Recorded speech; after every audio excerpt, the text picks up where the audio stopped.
every single time John Morant does something, and boy, he's done a lot. You remember the suspensions for the guns and the live Instagrams and the injuries and the not getting the max, even though he got the max, but not the super duper max because of various games he's missed for suspensions and injury. I still thought, is his career, can it be recovered? Is there an opportunity for him to actually play for the Grizzlies or someone else and be a championship player? I consider Klay Thompson, much because I absolutely adored his father, Michael Thompson, as just a true mensch.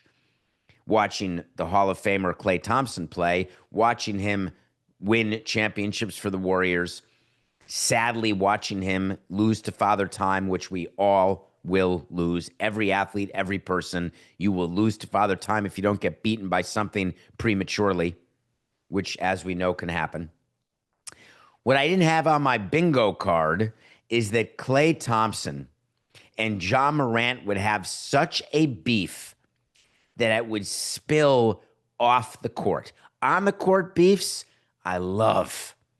Off the court beefs, not as much. Listen to what Klay Thompson said about John Morant after the Grizzlies had beaten the Mavericks on Saturday night. And then with Ja, he's a funny guy. He has a lot to say all the time, especially for a guy who rarely takes accountability. But you know what? That's for another day. What did Ja have to say on this occasion? Nothing of intelligent depth. It was really just his just running his mouth, and he's been running his mouth for a long time. And it's funny to run your mouth when you're on the bench. It's kind of the story of his career so far, just leaving us wanting more. We all want to see him out there and do his best, but he's just been letting a lot of other stuff get in the way of that. And we need that in the NBA. We need our best players to be out there. And when you're a star, it comes with a great responsibility. And I hate to see that go to waste. Yikes. Klay Thompson just torched Ja, didn't he? I'm not. What else could you think of that could be said that is more harsh than the truth that John Morant, he's not a superstar anymore. He's got talent and skill on the floor, but he's not on the floor enough. Klay Thompson dropped the mic.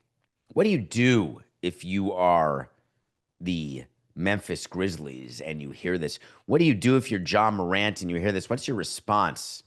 Because after the game, it was Morant who confronted Klay Thompson. After the game, when players act all friendly, except Jimmy Butler when he walks off the court and doesn't acknowledge his Heat teammates, who, by the way, are one of the best teams of basketball at the moment.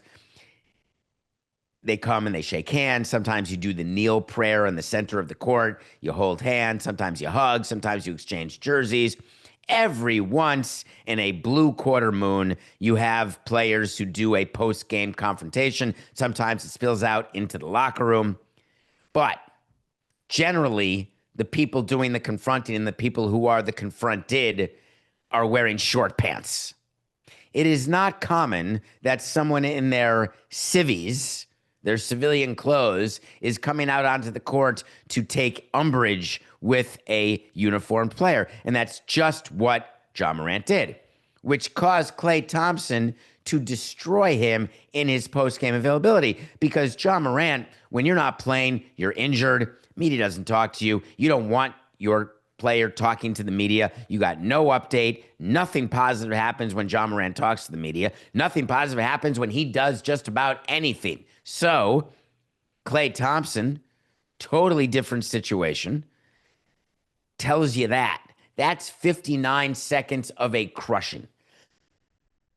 There's nothing worse for an athlete. I've done informal polls on this, Coca. Athletes who get criticized for their politics, athletes who get criticized for their parenting, athletes who get criticized for their effort. Athletes getting criticized is as old as the day is long.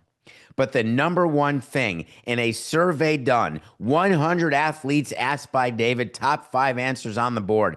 The number one thing that players take personally, ding, you're not good at the game.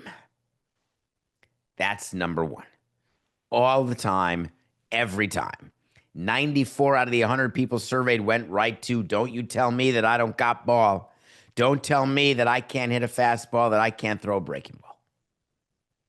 Number 2, what's the second thing that players do not want to be called out by other players in the league? Top 5 answers on the board. Number 2, he's not a winner. Ooh, players do not like being called losers. Do not call players losers. They want to be called a winner. They may not win. They may be on a losing team in a losing situation because other people. It ain't because of them. They're winners. That is the number 2. What do you think the number 3 would be in a top 5 things you do not want to hear someone not on your team publicly say about you? Yep. Number 3, faking injury. We'd accept anything injury related. Anything that talks about, yeah, he's not playing because of not a family reason, not because your wife's having a kid, not because you've got a kid who's sick, whatever the reasons are, as long as they are injury, you don't like that being discussed by another player on another team. Yeah, man, John Morant, oft injured, not around, don't exactly know what's going on with him. Players don't like that. In John Morant's case, when he sees this, what Klay just said, the old John Morant would have responded immediately. The new John Morant realizes that the old John Morant was really good at basketball and played all the time. The old John Morant was aware that the Grizzlies were a competitive team because of John Morant, and when he wasn't playing, they were not all that competitive. That makes him a difference maker. The new John Morant is on a team, playing or not playing, that's not good. They've been passed up by almost everyone who's not tanking in the NBA.